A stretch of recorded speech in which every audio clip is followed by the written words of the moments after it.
Friends, நான் இன்றைக்கி புடலங்காய் கூட்டு பண்ண போகிறேன். இந்த புடலங்காய் மேலே பவுடர் கோட்டிங் மாதிரி வெள்ளை வெள்ளையாக இருக்கும். அதை க்ளீன் பண்ணி எடுத்து கட் பண்ணிக்கோங்க. நல்லா கழுவி கட் பண்ணிக்கோங்க. அதுக்கு தேவையானது பெரிய வெங்காயம் ஒரு 2 எண்ணம் கட் பண்ணி வச்சுருக்கேன், பச்சை மிளகாய். வாங்க எப்படி பண்ணுறதுன்னு பார்ப்போம்.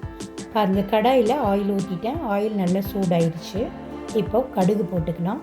கடுகு நல்லா வெடித்ததும் கொஞ்சம் ஜீரகம் போட்டுக்கலாம்.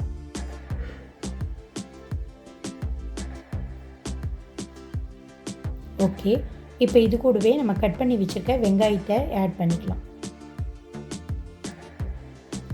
வெங்காயம், கருவேப்பிலை, பச்சை மிளகாய் இது எல்லாமே நான் போட்டுட்டேன்.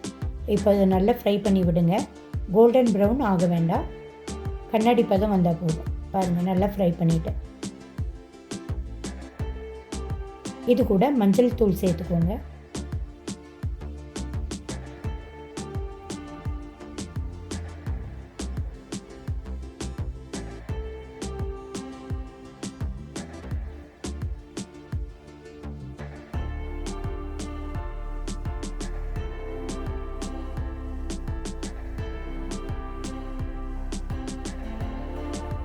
இப்போ நம்ம கட் பண்ணி வச்சுருக்க புடலங்காவை நம்ம இதில் சேர்த்துக்க போகிறோம்.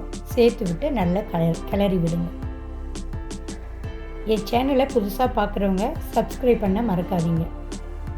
பாருங்கள், நல்லா கிளறி விட்டுட்டேன். இது நார்ச்சத்து மிகுந்தது, நல்ல டேஸ்ட்டாக இருக்கும். பாருங்கள், கடலைப்பருப்பு நான் ஒரு 4 ஸ்பூன் ஊற வச்சு வேக வச்சு எடுத்திருக்கேன். உங்களுக்கு தேவைன்னா நீங்கள் அதிகமாகவும் யூஸ் பண்ணலாம். எனக்கு இது போதும். ஸோ இதுவும் அதில் போட்டு நல்லா ஃப்ரை பண்ணிக்கலாம். கடல் பருப்பு போடும்போது இந்த கூட்டு இன்னும் சுவையாக இருக்கும். ஓகே, நல்லா அந்த தண்ணி வத்துற அளவுக்கு நம்ம வேக விடணும். இதில் நான் பச்சை மிளகு சேர்த்துருக்கறனால மிளகாய் தூள் சேர்க்கலை.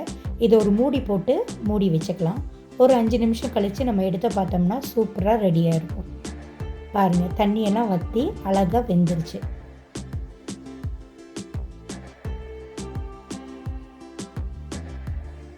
தேவையான அளவுக்கு தேங்காய் துருவலை சேர்த்து ஃப்ரை பண்ண போகிறேன். ஃபைனலாக நான் ஃப்ரை பண்ணி எடுத்தாச்சு. பொரியல் ரெடி ஆயிடுச்சு. ஸோ புடலங்காய் கூட்டு ரெடியாக இருக்குது. இந்த வீடியோ உங்களுக்கு பிடிச்சிருக்கும்னு நினைக்கிறேன். லைக் பண்ணுங்கள், ஷேர் பண்ணுங்கள். மறுபடியும் சூப்பரான ரெசிபியோடு உங்களை மீட் பண்ணுறேன். Until then, it's bye from பஃபகேம்ஸ். நன்றி, வணக்கம். எங்களோட எல்லா வீடியோவும் பார்த்து கமெண்ட் பண்ணுங்கள். Please keep supporting. தேங்க்யூ.